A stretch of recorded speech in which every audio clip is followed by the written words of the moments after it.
3, 2, 1. You are listening to the Horse Radio Network, part of the Equine Network family. What a beautiful day for horses in the morning.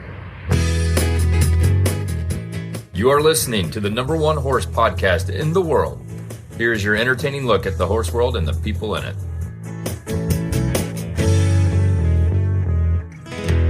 Good morning, everybody. I am Glenn the Geek from Ocala, Florida.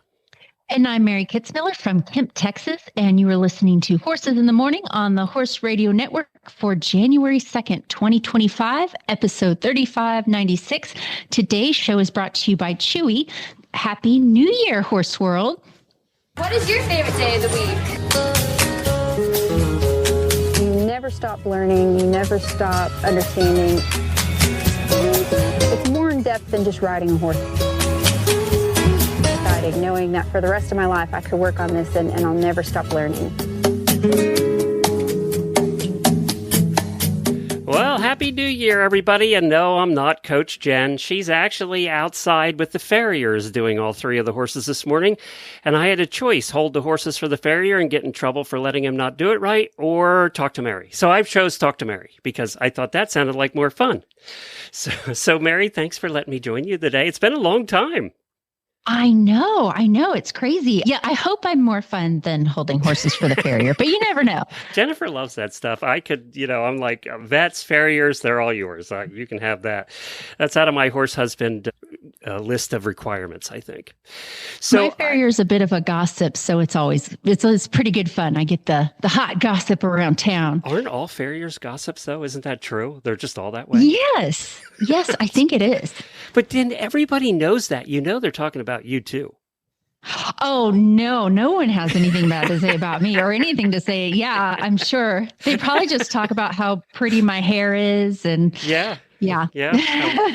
How clean the farm is, how it's all, your animals are perfect, all of that. I'm sure it's just that. Oh, my poor farrier. Because we have a habit occasionally of having some different animals around, I'm always like, Kevin, can you trim this alpaca's teeth? Can you clip this goat's horn? Can you help me wrestle this unruly mini horse? So I tip him very well.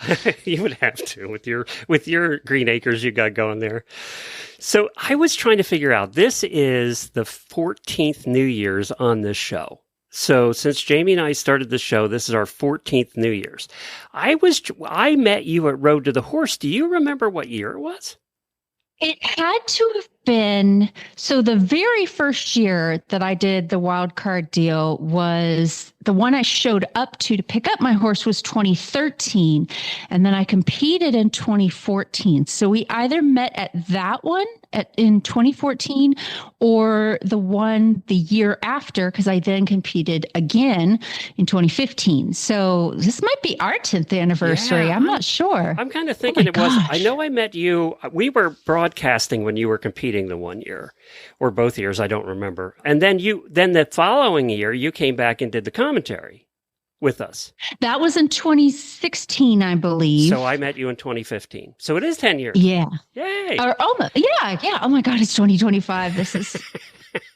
I was wondering. I thought I had known you for a long time. I remember we went out to dinner at this crappy little restaurant in a hotel. I do remember that. Yes. That's right. God, the little things you remember. And then it was also the year you got the Z-Donk, was the year you were announcing, I think. Yes.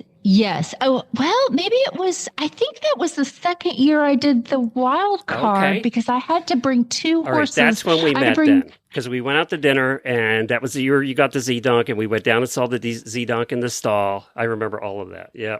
That's right. Yes, I still have her. I need to start putting her on TikTok or something because she's a pretty cool animal. Have you done anything with her?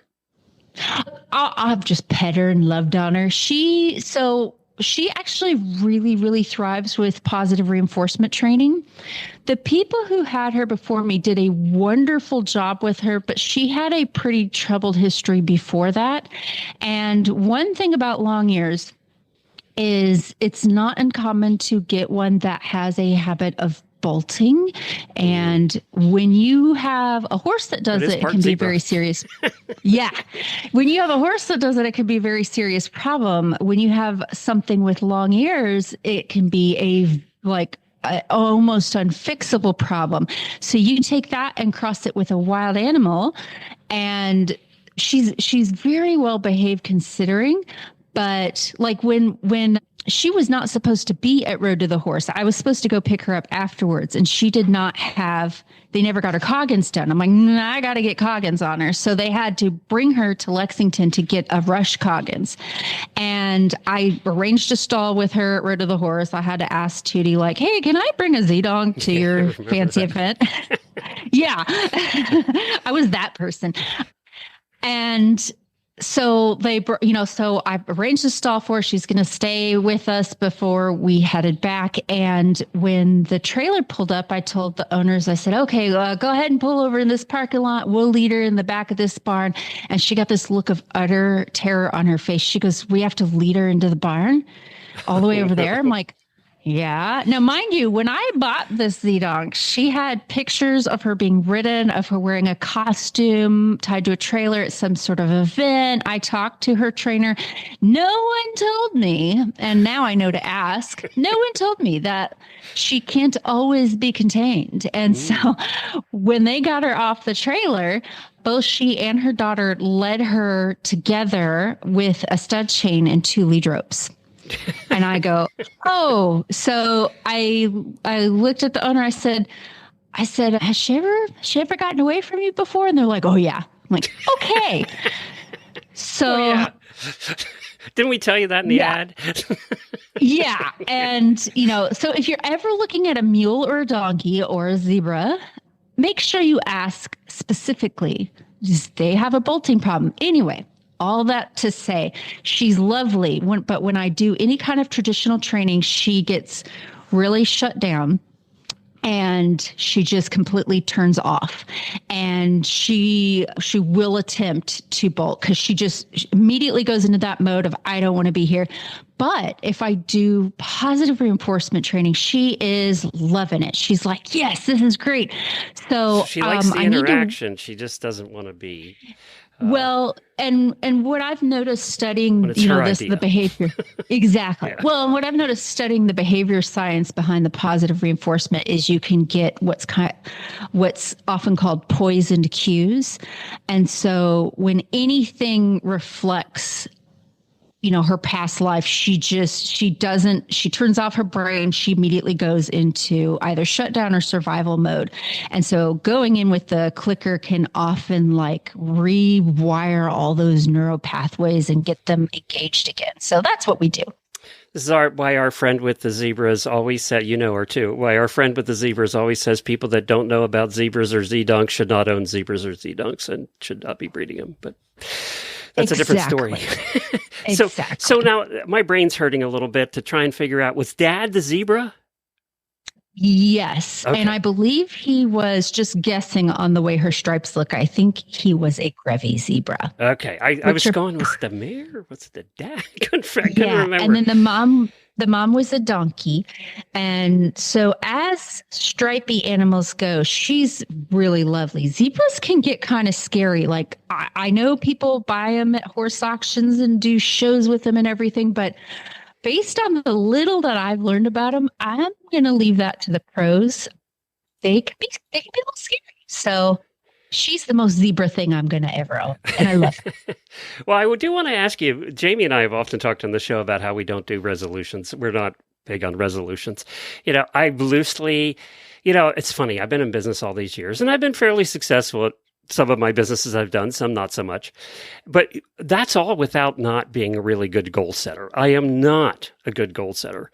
I have general goals that I do write down, I would say the 50,000 foot goals, but I'm not really good. There's a lot of people that are really good at taking that 50,000 foot goal and then breaking it down to all its fine tuning points.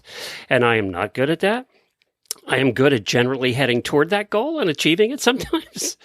So I know that's one of my faults. Are you the resolution person or a good goal setter? Where do you fall? So I'm not sure if this is widely known about me. Usually, if you've met me for more than 5 minutes, you could probably guess, but I have ADHD in the worst way. And so You and me both, as sister. far as You and me both. yeah, I really think that it runs strongly through the horse community. That's my little, I think we're all a bunch of neurodivergents running around. But so for me, resolutions and like planning and stuff, the pendulum swings wildly from I'm going to fix my life this year. And I've got all these goals and dreams and plans, which lasts about inevitably, yeah. Oh, day one. And then some years I'm like, what? It's New Year's. I don't know. I can't think about that right now. And I make no plans. Part of me wants to 1 year come up with a super achievable New Year's resolution just so I can check that off at the end of the year. And so maybe I'll do one this year. I'll like be more petty or something like that. Something I know I'll get done. Go to the vet more. That's something you'll know will happen, right? Yeah, ride your horse once. Something I can check that box off. But what I do also do without fail every year, even though it's a lost cause, is I buy myself a brand spanking new journal with all the bells and whistles. And I'm like, it's going to fix my life this year. This year is going to be the year. So I've already done that this year. So maybe that's my resolution. How many days were filled in last year's journal? I actually have it in front of me. And let's see when my life fell apart last year. Can I guess? Sure. January 14th. That's my birthday. But am I right? Well, at my age, yeah, my life does fall apart on my birthday. I think I made it into the spring of last year, which is really good. You did good.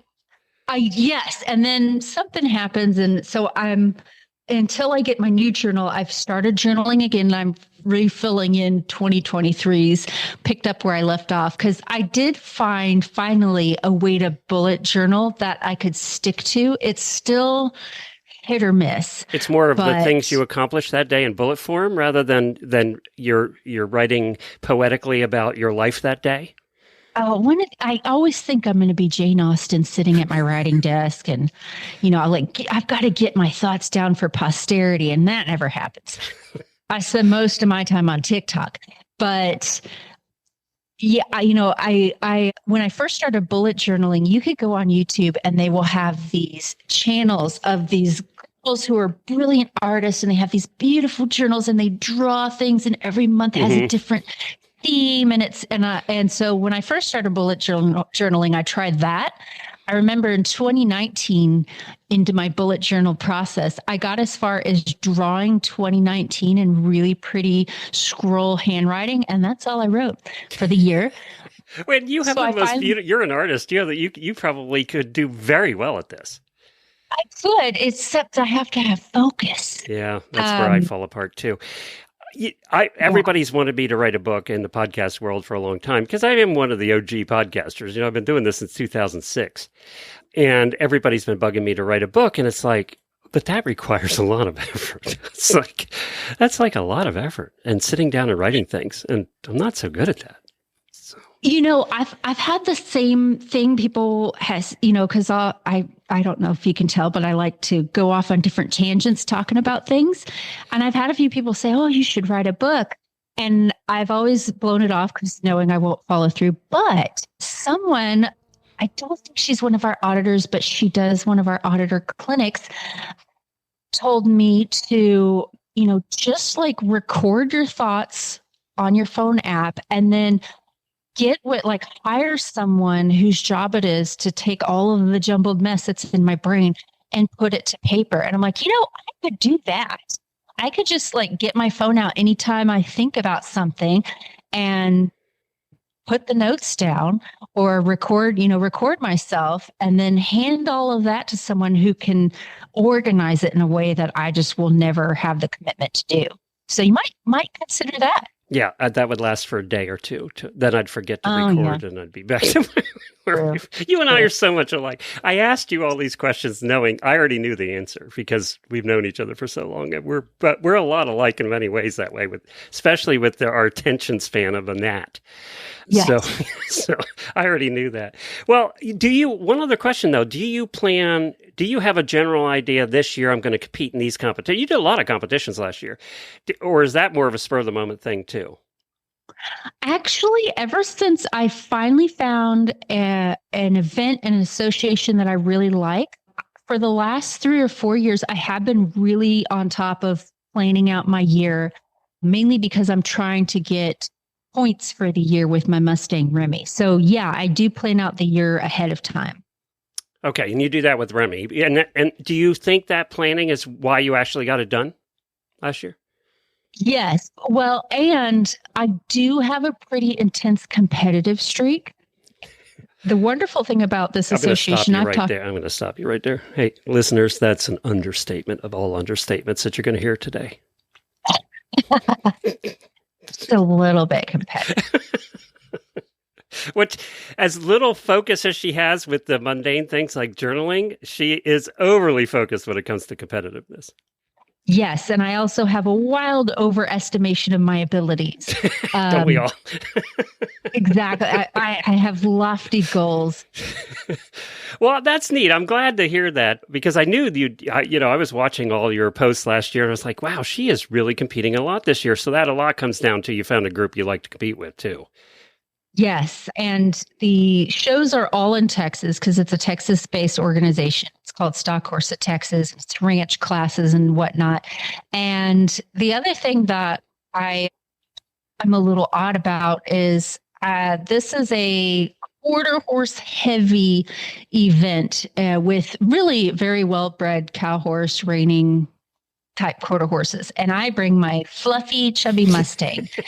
And I have nice quarter horses in my pasture, but I bring the Mustang because I have to be different. And so I've really enjoyed taking him and being competitive with him. And so that has been able to hold my singular interest. One thing I hear a lot in quote unquote neurodivergent circles is hyperfocus. So we can rarely focus unless we get a hyperfocus. And that's been my hyperfocus the last 3 or 4 years. That's interesting that you say that. I'd never thought about that before, but I'm the same way.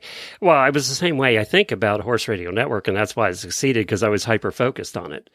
Yeah. And I can focus for 10 hours a day if I'm focusing on that one thing on Horse Radio Network, or on the tasks. Now, we're totally boring everybody. We're going to get to your questions in just a second. She actually has some listener questions, but I got to ask you this. We haven't talked so long.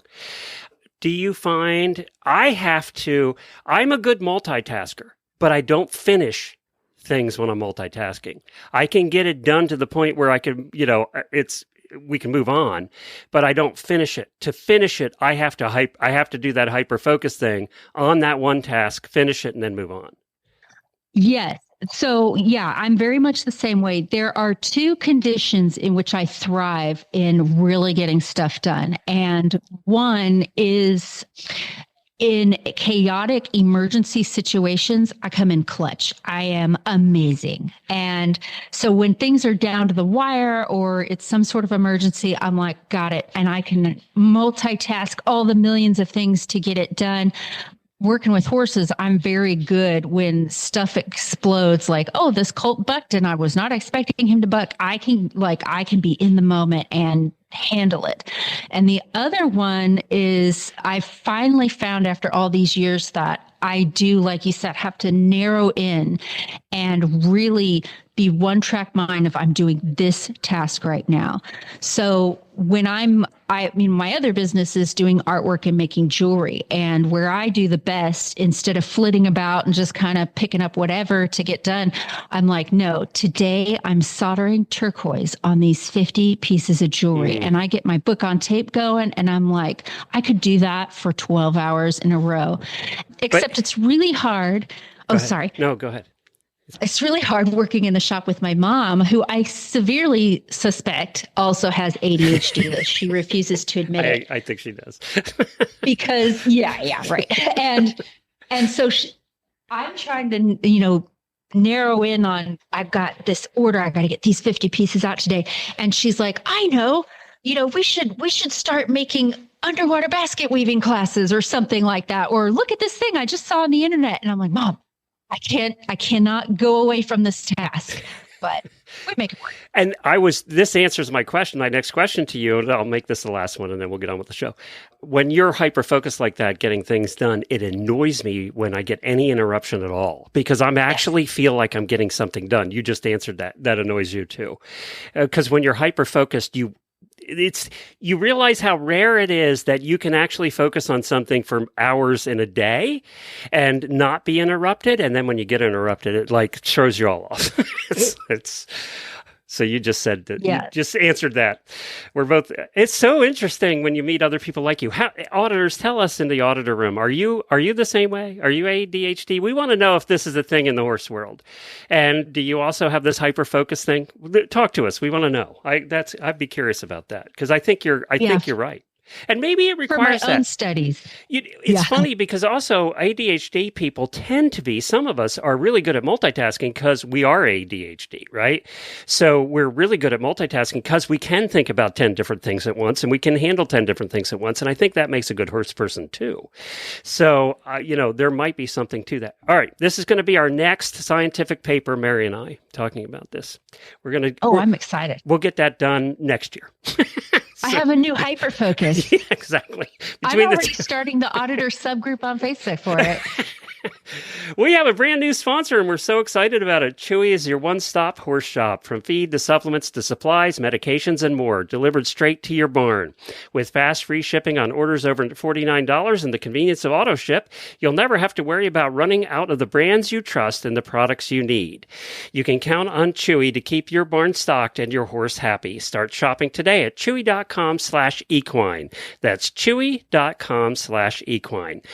Piper gets a medication called Daily Dose, not a medication, a feed called Daily Dose, Equine, who's also one of our sponsors, and we get it through Chewy, and it just comes every month. It's so nice, and we have a big Chewy warehouse right in Ocala, so if you order something, you get it like the same day or the next day. It's amazing how quickly it gets here. So thank you to Chewy for sponsoring Mary's show. How about we get to some listener questions, because that's what they're waiting for here.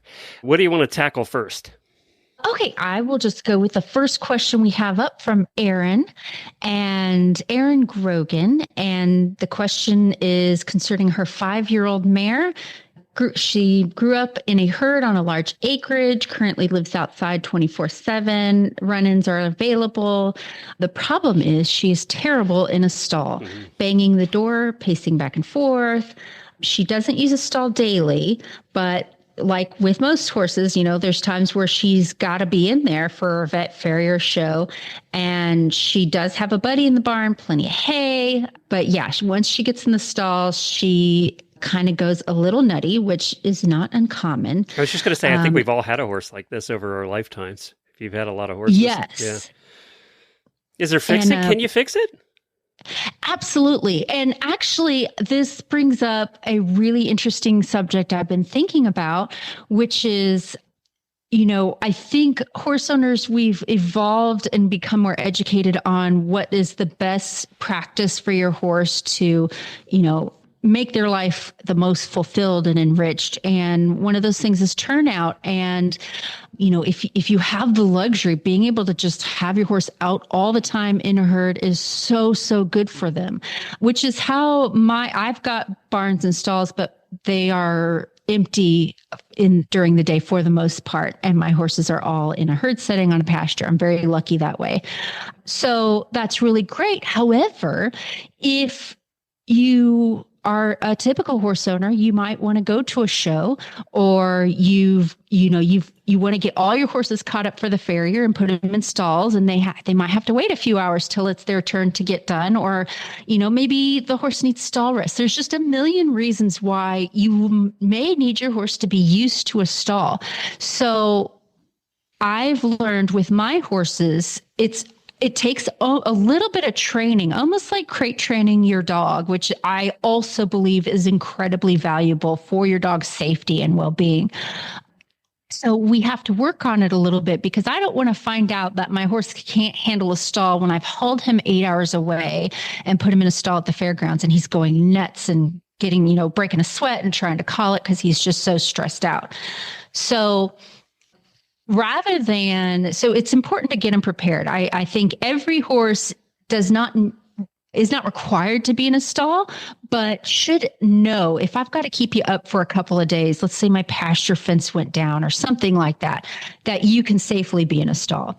So some things that you can do with your horse are, make it a habit every single day to have them spend some time in a stall.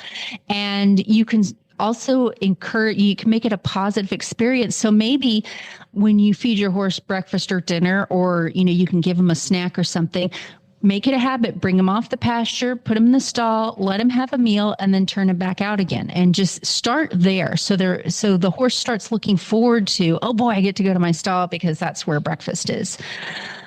And then as they get used to that, you can leave them in there a little bit longer and a little bit longer every time.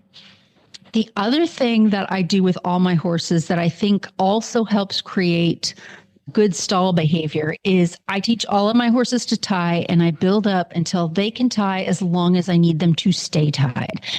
Tying is so important because, like with the stall, there are just going to be situations where I may need to tie my horse and they have to stand still. They have to not hurt themselves and pull back and all of that stuff. So all of my horses, stalled or not stalled, work on standing tied. And again, I start 5 minutes in the very beginning and it's very supervised, but I'll build up to where, okay, I'm going to bring you and rise you, and then you're going to stand tied for 20 or 30 minutes after we're done. Then you get to go back out. Or maybe now it's going to be an hour. Or maybe today I'm going to bring you in, tie you up, work another horse while you stand tied waiting, and then I'll work you, and then you stand tied for a little bit afterwards and kick you back out. So I just do it incrementally. And over time, you'll find that they get more and more used to it. And once I feel like, okay, you're going to be safe in here, you could stand in here for a few hours, I'll start doing overnight stalling. And so even if my horse never needs to live in a stall, I've got it set up to where they can be outside 24/7. It's still important to work on at least a little bit. Okay, so what happens? You fed them now, you brought them in, you fed them, they're done eating, and 15 minutes later, they're, as Erin says, banging on the door, pacing back and forth frantically. Do you ignore them? Do you, what do you do?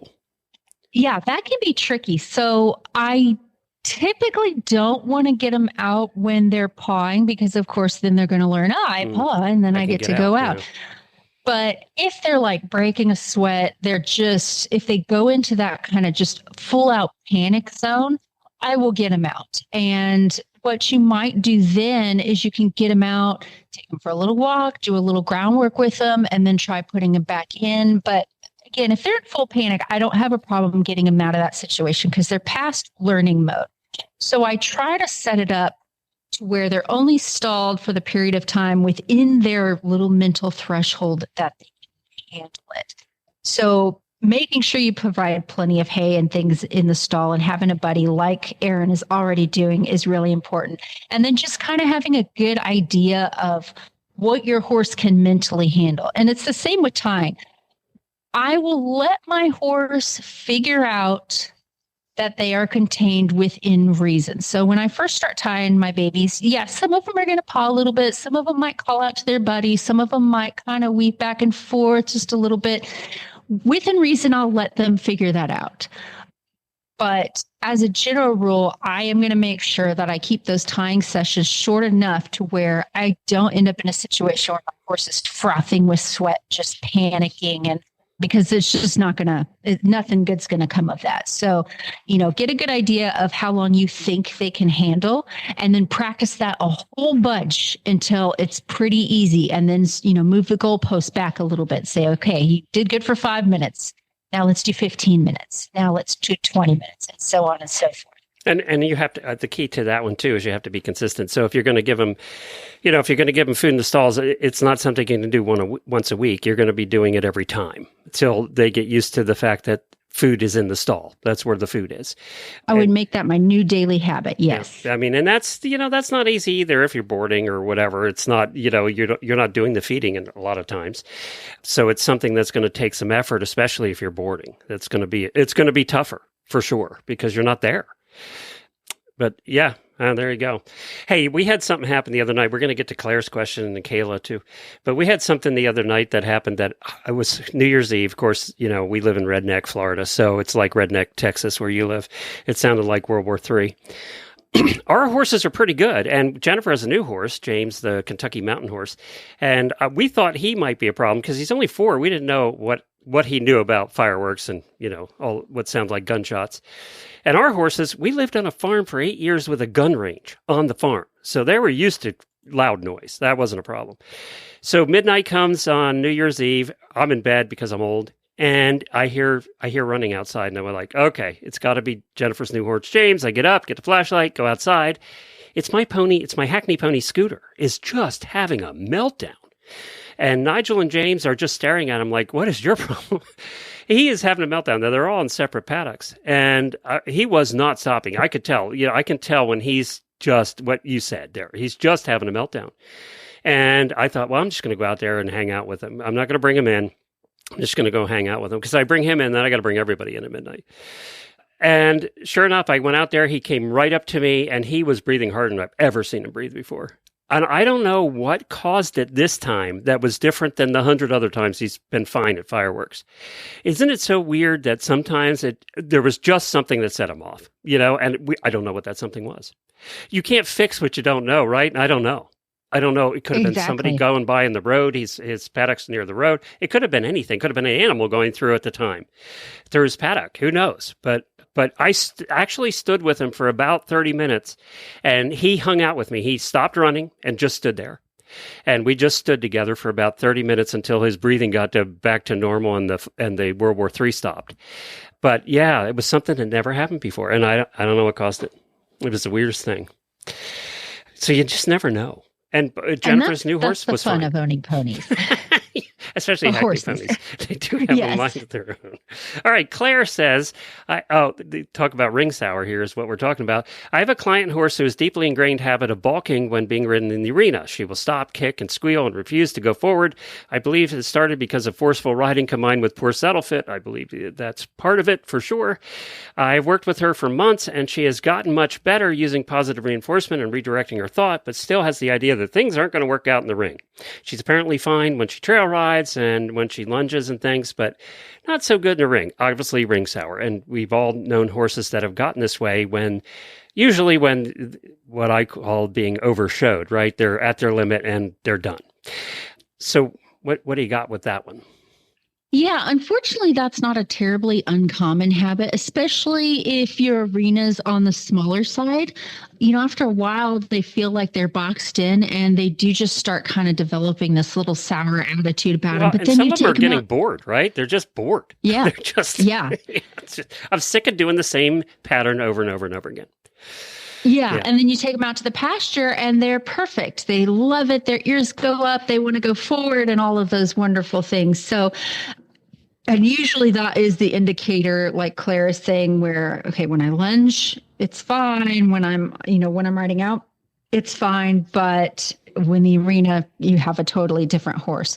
So the tricky thing here is obviously you don't want the horse to do the balking and kicking and squealing and refusing to go forward. You want to work through that. But if you end up having a knockdown, drag out fist fight with your horse in the arena, it only makes the arena that much more unbearable for him. So we dealt with this training reining horses all the time because, imagine ring sour and reining horses is a popular thing. Yeah. Part of training reiners is getting all the buttons put on them. And then the rest of their lives, it's keeping their mind sound because it's a high pressure job for them. And especially with these young horses that are in these futurity programs where you're really training them hard for 2 years leading up to this futurity. And it's mostly arena work. I have my own thoughts regarding age and doing that, but that's a whole other show. But some of the ways that we would solve it is to take them out of the arena and, okay, let's go ahead and let's go hack out in the pasture today, even a reining horse, because that's part of getting them ready to show, even if you're not working on your spins and stops and things like that.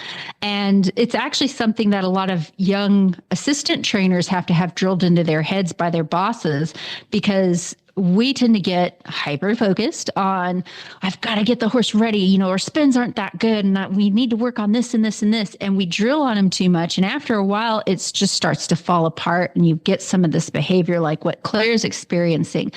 And my attitude, my inclination was always to work harder. Like, no, you can't do that. We've got to fix this. And my boss would yell at me like, just take them out, put them on a loose rein, neck rein them like a good old, ranch pony, and leave them alone. They need some of those mental health days, and then come back next week and work on it. So I really had to learn that. But once the problem is really ingrained, which it does sound like we're dealing with here, sometimes taking them out for a few days just doesn't quite get them over it. Like, it's good for them to go out, but then they go back to the ring and they punk out again. So in that case, you want to start making the arena a little bit more novel for them again. You want to really cut down the amount of time you're working them and try very hard to end on a good note. So using the positive reinforcement thing is a great idea. One of the exercises I like to do with a horse like this is called post to post, which is where you just pick a point in the arena, a fence post or, the dressage letter, whatever kind of landmark you can find. And you just ride your horse to that point and just get him from one end of the arena to the other. I do this on a loose rein. I don't do any kind of collection or lateral work or anything like that. It's very simple. Just ride to this point, put your nose on this point in the arena. And once we get there, I stop and let them rest. If you're using positive reinforcement training, this is a great place to click and treat. And all you're rewarding is, yay, you made it from point A to point B. I almost don't care what happened in between. If it took us a little while to get there, if they weaved or anything like that, I leave that alone within reason. And once we've sat there for a little bit, I will look across the arena, find a new point. Maybe I'll ride into the corner and I look at it and I ride my horse there. I like to do this at a trot or a canter, but walking is totally fine too. And again, we're just going to treat him like he's a brand new baby horse who barely knows steering. I don't care what level he is in his riding. We're just wiping that all away for now. And I'll ride my horse to that corner. And then once they get there, if you're not using treats, then you can just let them rest there, scratch them on their neck, let them have a little break, or you can click and treat. And we're going to make a game of this. Like, now let's go ride to this target. Now let's go ride to this target. In fact, if you are target training your horses, meaning teaching them to touch a target such as a cone or an actual clicker training target. I've done this where I've set up these extra large road cones or pole bending poles in my arena at different points. And I've ridden my horse to each of those in the middle of the arena and say, okay, touch this cone, click treat. Now let's go turn around and go touch that cone on the other side of the arena, click treat. And you're just trying to unscramble your horse's brain and give them a win. And I found that is way more helpful when you have a horse that doesn't want to go forward than just trying to kick on him and push on him. And now you're fighting and headbutting, and it's an unbearable experience for both of you. So that's where I would start with this horse, is something very simple like that. In general riding, in the arena, I'd go back to loose rein riding. Make your goals very attainable. Again, kind of pretend for a little while that this is a brand new baby horse that's just out of the round pen and they don't know anything. So I wouldn't try to collect them up and put a ton of leg on them and do all this lateral and whatnot. I would just ride them in the arena like you're on a trail ride. Anytime whether you're doing the exercise I just talked about, or you're riding a 20-meter circle, or you're just riding around the rail, anytime that horse frees up and goes forward from your leg, I would treat it like they won the Olympics. So you can click and treat, or what I like to do as well is, oh man, I put a little leg on you and you just really came into that trot beautifully and you extended that trot. As soon as they get there, I'm going to stop. I'm going to have them come to a stop, loose rein, let them have a break for 30 seconds, rub on them, scratch their neck. I just want that horse to know if you put in any effort, I'm going to recognize that effort. I think a lot of horses get sour because, again, we can get into that hyper focus mode and drill and drill and drill. And we miss all of the good things our horses are doing along the way. And after a while, the horse is like, you know what? I've been so obedient. I've done this and this and this, and I get nothing for it. You just keep riding me around this little pen. So I'm done. I'm going on strike. And not saying that's what you've done to your horse. It just happens. It could be a past life, like, we suspect here. It could just be, I'm just tired of the arena. So all in all, I would just reassess your goals and treat every little try they give you like it's the best thing in the whole world. And usually that can give you a starting point to start building that relationship up again in the arena. Very good. Kayla wants to know, and this is funny because we discovered something about James, Jennifer's new horse. I ride bike, and I came riding it, just, went out and rode my bike around the neighborhood and then came back and went riding into the barn like I always do. I ride in and park my bike, and James was inside and he bolted out the stall, out into the pasture. And I was like, oh, James doesn't know what a bike is. It's funny when they're 4 years old. Our horses were fine with bikes from day one when we got them. And, I go out riding with Jennifer all the time on my bike. She's on her horse. And you forget sometimes what they don't know. So now we're working on bike training. We're desensitizing to the bike. So we did that yesterday.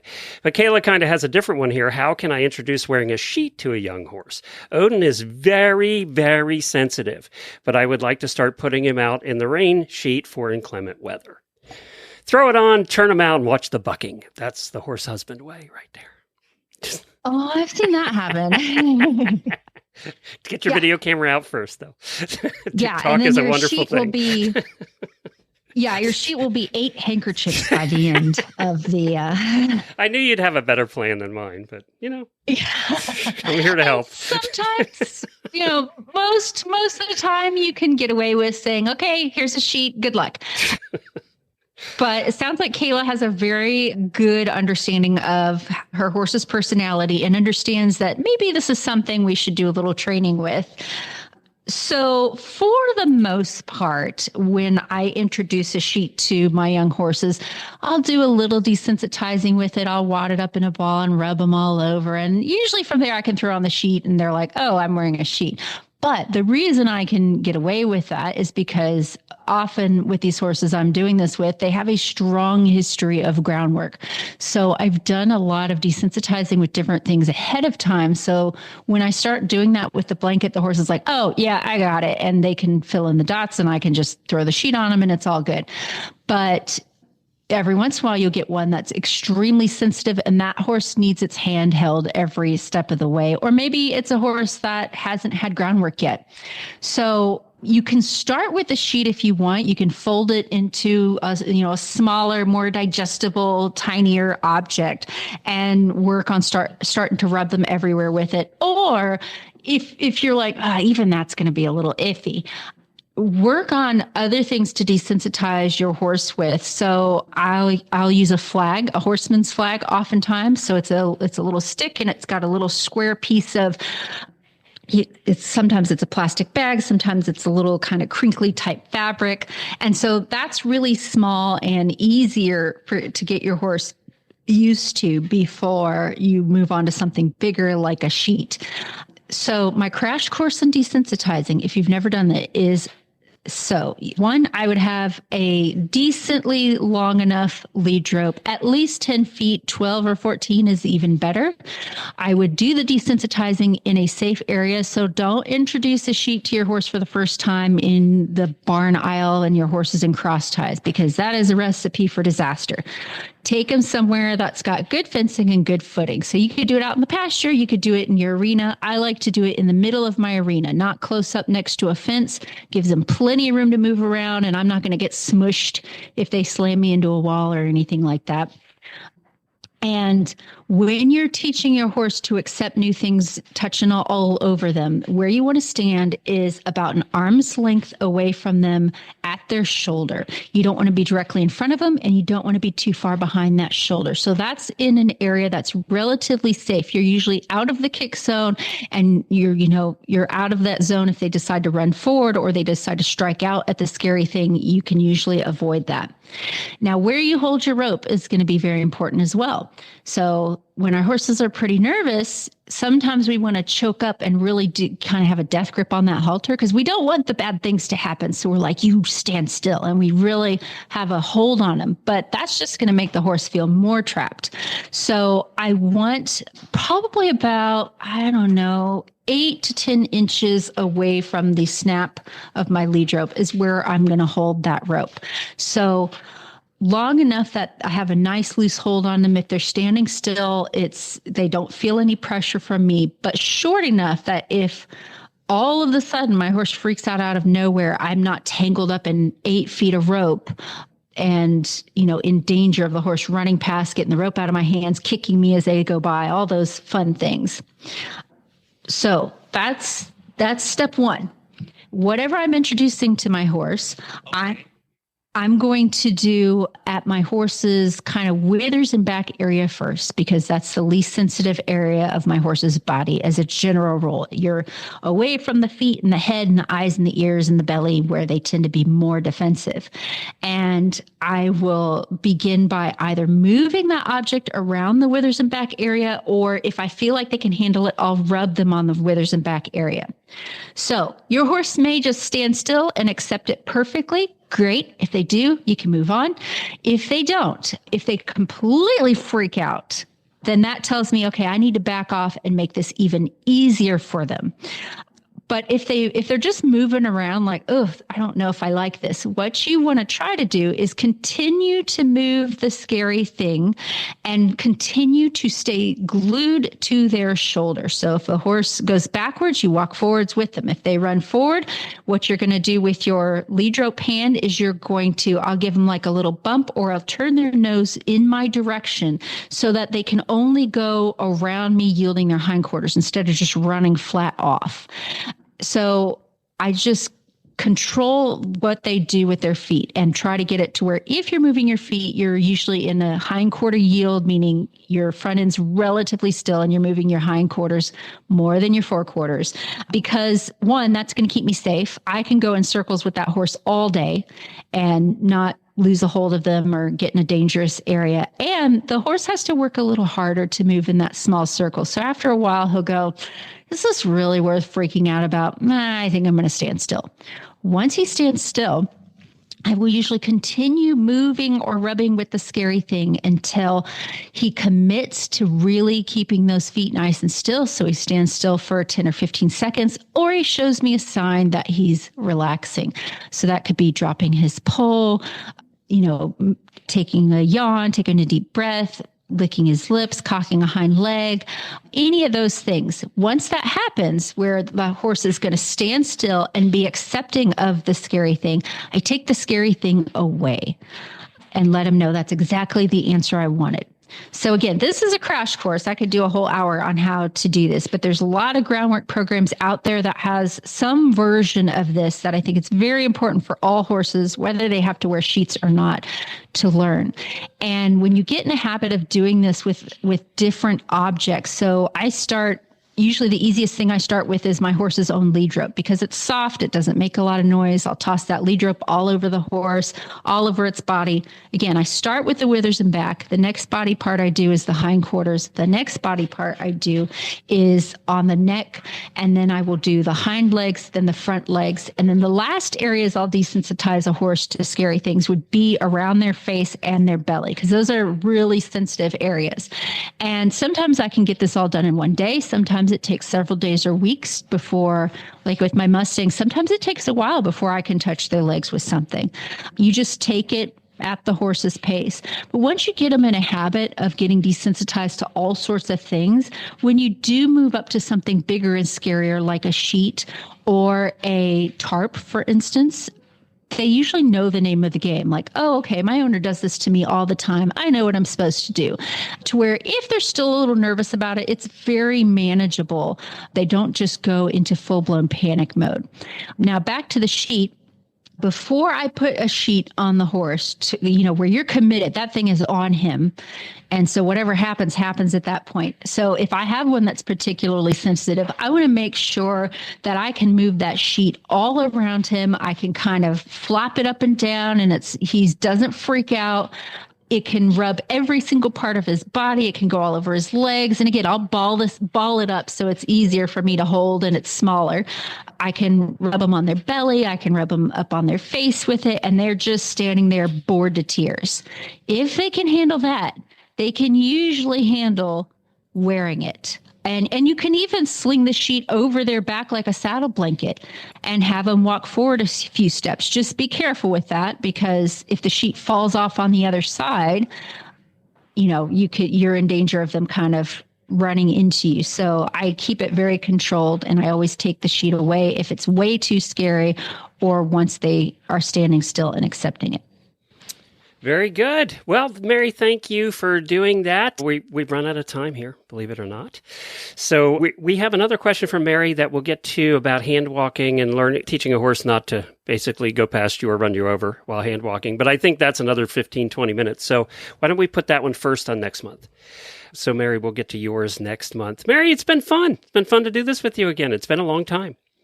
I know. This was great fun. Jennifer will be back. Don't worry. I know you guys love Jennifer and Mary together, and I do too. So she'll be back next month. I'll make sure she doesn't schedule the farrier during Mary's show. But this was, with the holidays and everything, it's the only time you could come out.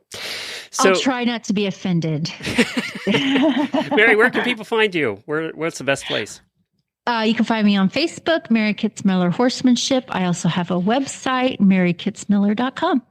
And you can find all the show notes and everything about Horses in the Morning at horsesinthemorning.com. You can also follow us on Facebook. And don't forget, Mary has her own podcast feed. So if you want to easily find her past episodes of this, by the way, there are 56 of them, just search for Mary Kitzmiller Training in your podcast player, and that'll pop up. So if you don't want to weed through all the Horses in the Mornings, thousands of episodes, you can just search for Mary Kitzmiller Training, and it brings up all her past episodes, just those. So there are 56 of them, Mary. Can you believe that? My gosh. I know. So It's been a lot. So thank you, everybody, for joining us today. Jamie and I will be back tomorrow. We'll start a new year of really bad ads and silliness. So that'll all happen on tomorrow's show. Thanks, Mary. Talk to you soon. All right. Thank you.